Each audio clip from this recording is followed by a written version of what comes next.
señor Rourke diseña cada experiencia a medida de cada huésped. Yo quiero un poco de acción. Nosotros de todo. Cambiar algo de lo que me arrepiento mucho. Vengarme de una abusona del colegio. Qué poca imaginación, ¿no?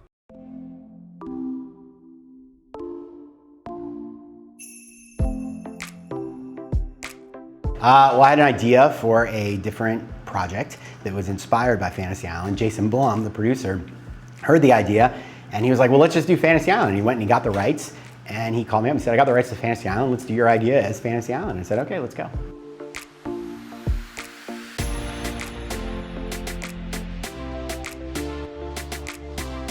Oh, very well. Yeah, I remember it from when I was a kid.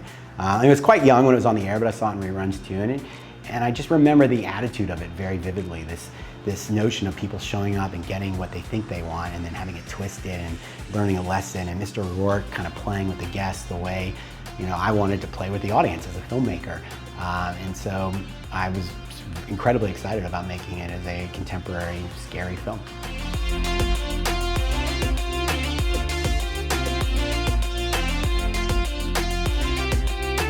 The best. I mean, I'd like a little more money. The budgets are quite small, but what's great about Jason is that he really empowers artists to tell their stories, and then he protects them. And so I'm really in his debt and would do anything for him.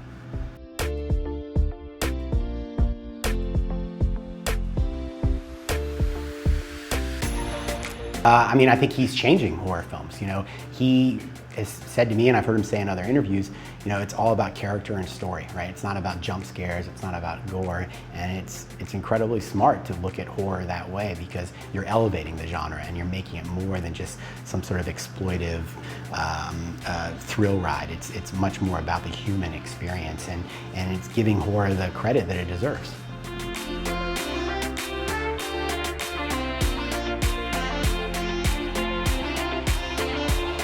So many. I mean, gosh, you know, we're referencing all different kinds of movies in our film. You know, what happens to Jimmy O Yang and Ryan Hansen's character is we're referencing the Purge movie, the first Purge movie, like a home invasion type movie. With Lucy's story, we're obviously referencing Saw.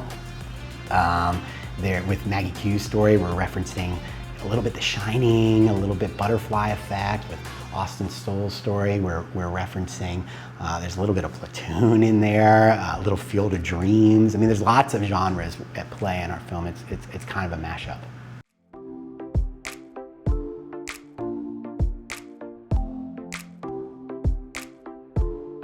I mean, it's hard to say. You know, what's great about Fantasy Island is it really lent itself to being a supernatural horror film.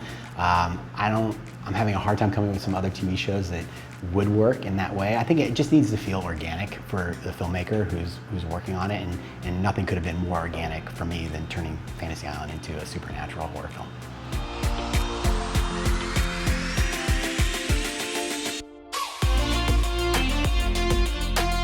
Both, like exactly what the guests experience when they come to Fantasy Island. Look, the natural beauty of Fiji is awesome. The country really embraced the film and supported it. You know, you're in the middle of undeveloped natural beauty, and that's challenging, especially when you're talking about 100 people and equipment. There's a lot of logistical issues, but fortunately we had a great cast, a great crew, and a lot of support.